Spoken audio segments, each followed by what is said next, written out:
Hello everyone, I'm Snigdha Kakkad and this is my channel Accelerate AI Careers. Today we are going to solve a very interesting LeetCode problem. LeetCode 75 sort color has been asked by Amazon, Microsoft and Google in their interview rounds in last 6 to 12 months. So let's look at the question. What does it say? You have been given an array none with n objects colored red, white or blue. You have to sort them in play so that objects of the same colors are adjacent to each other with the colors in order like red first, then white, followed by blue.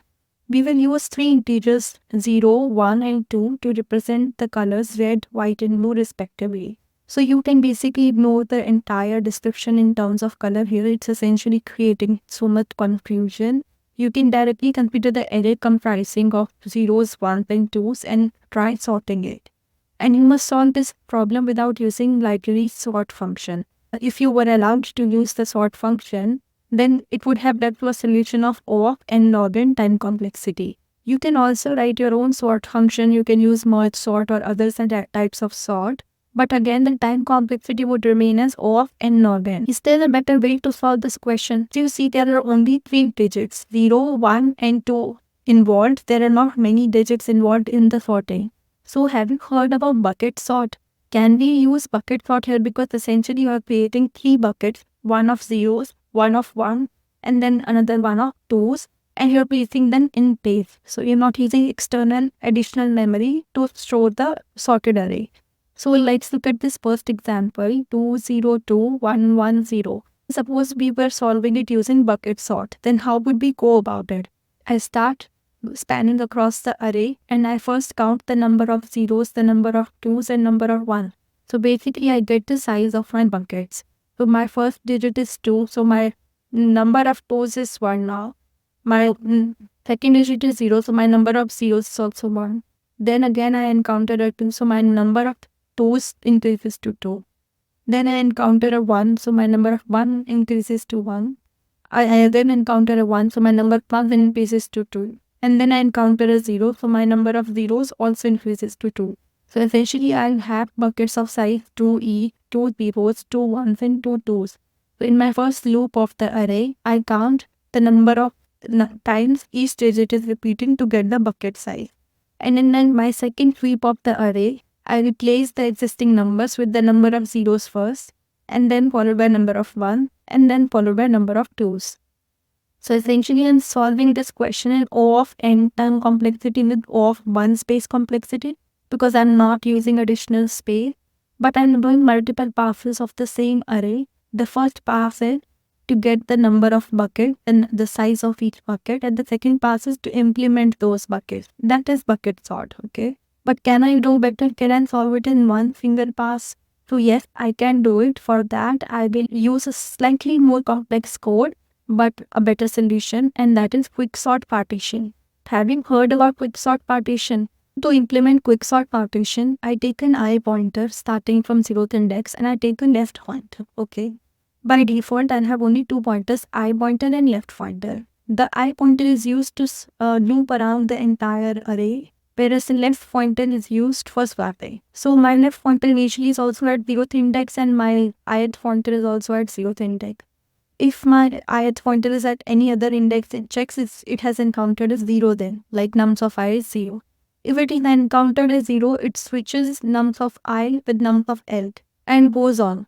So basically, if I apply quicksort here in this given example, I start with I equal to 0 and N equal to 0. So initially, I is nums of I is not 0, nums of I is 2. So the 2 remains as is. I gets incremented and then nums of I is 0 here. So my left pointer is staying at 0th index, but nums of I, my I pointer is at first index and it has encountered a 0.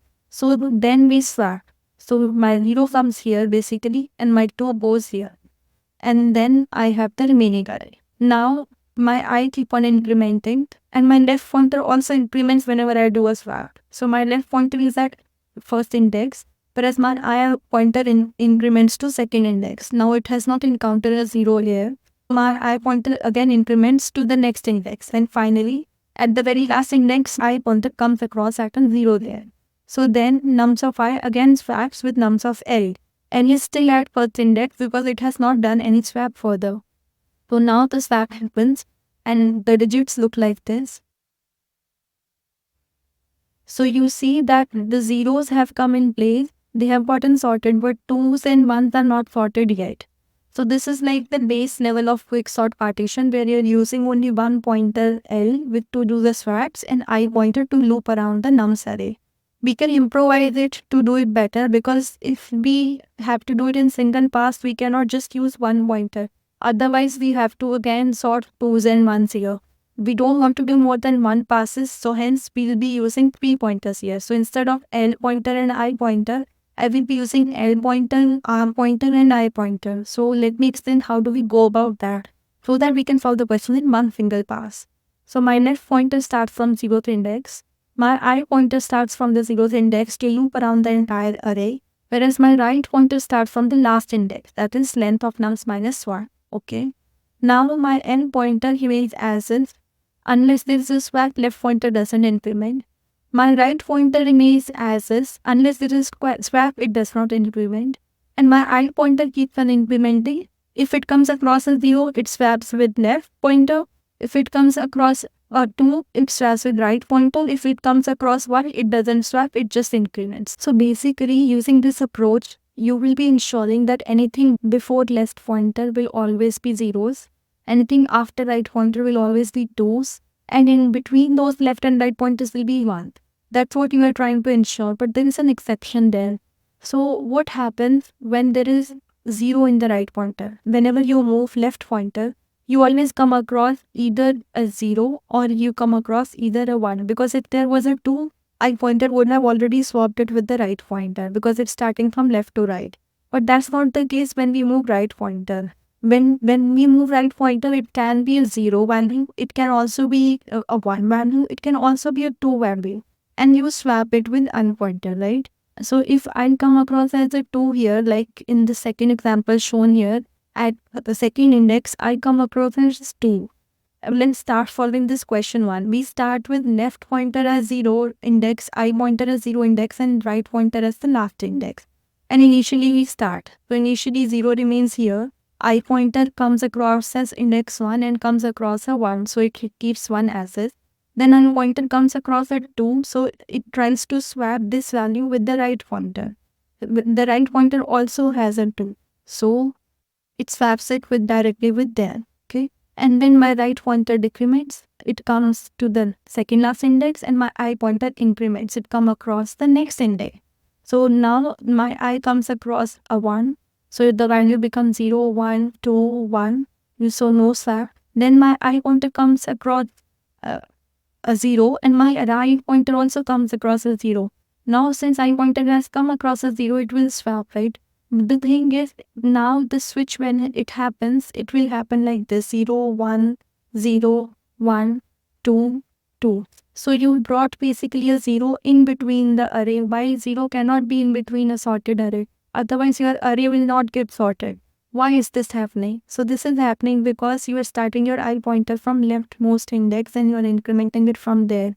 So you are handling those cases when I come across a 2, you get rid of that 2, move that 2 to the rightmost side, but you're not getting rid of the 1s there, right? Same ways, when you are starting from the rightmost position for right, you can have zeros, 1s and 2s. So there could be 1s, there could be 0s which go in between. So 1 can go in between, that's okay. 1 needs to be in the middle, but 0 cannot go in between. So this issue happens all the time when right pointer comes across a 0. So to handle this, the suggestion I would give is, whenever a right pointer comes across a 0, in that case, do not increment the I pointer. So what I'm saying is, even though you make the swap, you bring the 0 here in second index in place of 2 and take the 2 to the right index. You do not increment I, and you again check. When you have I equal to 0 here, then you do the swap with the left index. 0, 0, 1, 1, 2, 2. And your array gets sorted. So basically the rule of thumb is, the left pointer and I pointer can increment whenever there is a swap happening with the left pointer. But the right pointer and I pointer, whenever there is a swap happens there and right pointer is at a value 0, in that case, do not increment the I pointer and check again. So that is it. If you implement that, in that case, your 0 will not come in the middle of the array. I hope you understand the solution. Now let's start coding it.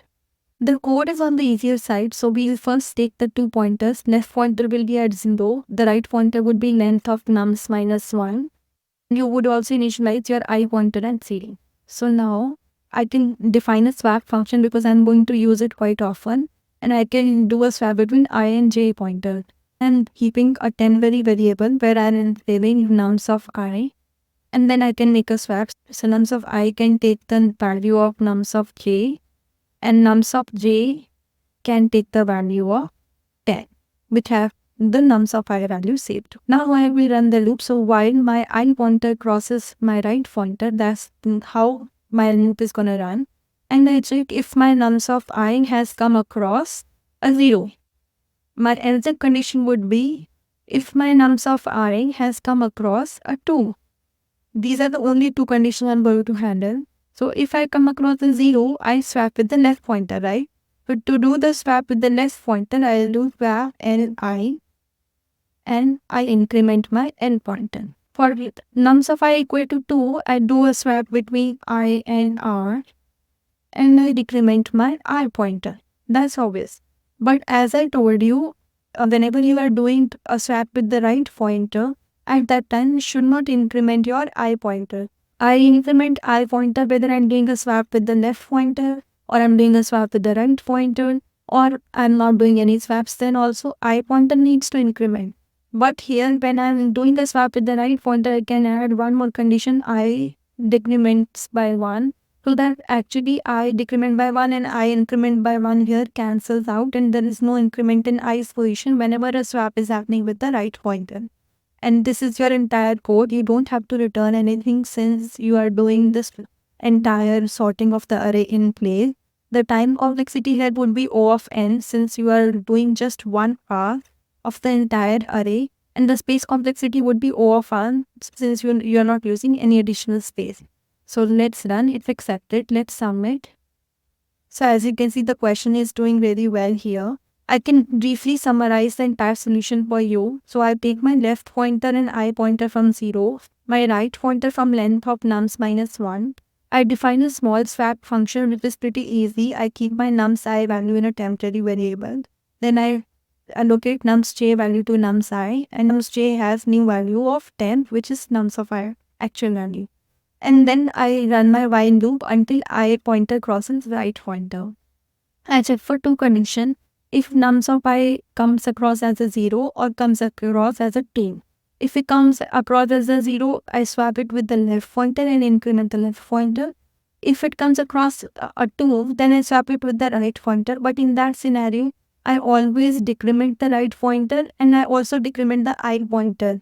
And why I'm decrementing the I pointer? To handle that edge case or that exception when right pointer has come across a 0 or across a 2, right? So to handle those scenarios, I decrement the I pointer. It cancels out basically when I'm incrementing the I pointer outside the else condition. So basically there is no increment or decrement whenever we do a swap with the right pointer. And that's our entire code. If you have any doubts, I know the question is a little complex, especially with this exception logic. So ask them in the comments. I'll be happy to elaborate more on it. If you like my video, subscribe to my channel for your notifications for your daily LeetCode challenge. I solve one question every day. Thank you.